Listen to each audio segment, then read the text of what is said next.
गया के तीर्थों की महिमा। ब्रह्मा जी ने कहा, इस गया क्षेत्र में जो विख्यात प्रेत शिला है वह प्रभास, प्रेत कुंड एवं गयासुर शीश नामक तीर्थों में 3 प्रकार से अवस्थित है। सर्वदेवमयी इस शिला को धर्म देवता के द्वारा ऐश्वर्य के लिए धारण किया गया है। अपने मित्रादिक बंधु बांधवों में जिन लोगों को प्रेत योनि प्राप्त हो गई है उनका उद्धार करने के लिए यह प्रेत शिला शुभ है। अतएव मुनिजन, नृपगण तथा राजपत्नी आदि इस प्रेत शिला पर आकर के अपने प्रेतजनों के लिए श्राद्ध आदि कर ब्रह्मलोक प्राप्त करते हैं।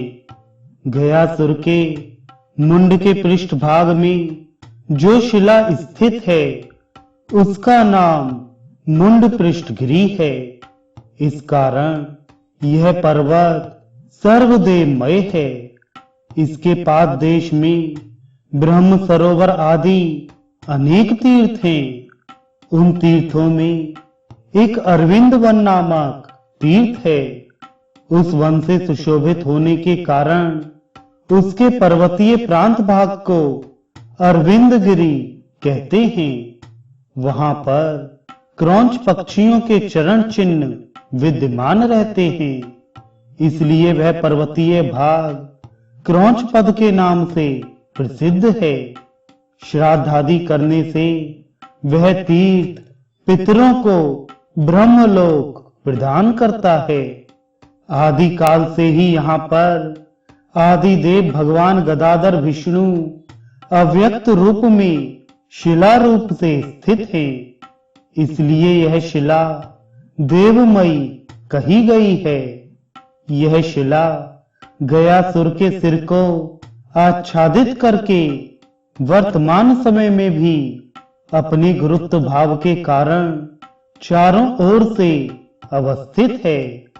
कालांतर में महारुद्र आदि देवों के साथ आदि अंत से रहित हरि आदि गदाधर के रूप में व्यक्त होकर यहाँ स्थित हो गए हैं। जिस प्रकार पूर्व काल में धर्म संरक्षण एवं अधर्म विनाश के निमित्त दैत्यों और राक्षसों का संहार करने के लिए मत्स्य अवतार हुआ, जैसे कूर्म, वराह, नरसिंह, वामन, परशुराम, दशरथी राम, कृष्ण और बुद्ध हुए, तदनंतर कल्कि अवतार भी हुआ।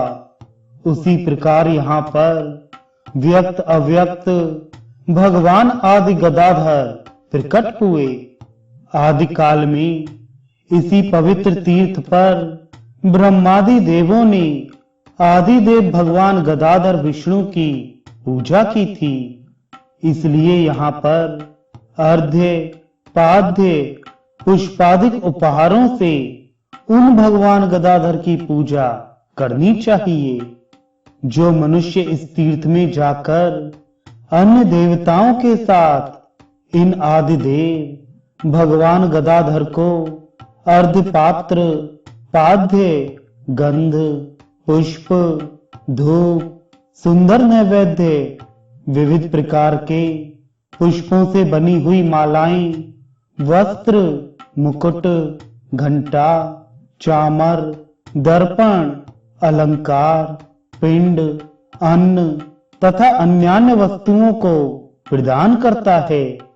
वह जब तक इस पृथ्वी पर जीवित रहता है तब तक धन, धान्य, आयु, आरोग्य, संपदाओं, पुत्र पौत्रादिक संतति, श्रेय, विद्या, अर्थ एवं अभीष्ट कामनाओं को प्राप्त करता है। भार्या को प्राप्त कर अंत में स्वर्ग का निवासी बन जाता है। तदनंतर वह पुनः पृथ्वी पर जन्म लेकर राज्य सुख प्राप्त करता है। वह श्रेष्ठ कुलीन मनुष्य सत्य संपन्न होकर युद्ध भूमि में शत्रुओं को पराजित करने में समर्थ रहते हुए वध और बंधन से विमुक्त होकर मृत्यु के पश्चात मोक्ष प्राप्त करता है। जो इस गया तीर्थ में अपने पितृजनों के लिए श्राद्ध तथा पिंडदान आदि क्रियाओं को संपन्न करने वाले हैं, वे उन पितृगणों के साथ स्वयं भी ब्रह्मलोकगामी होते हैं।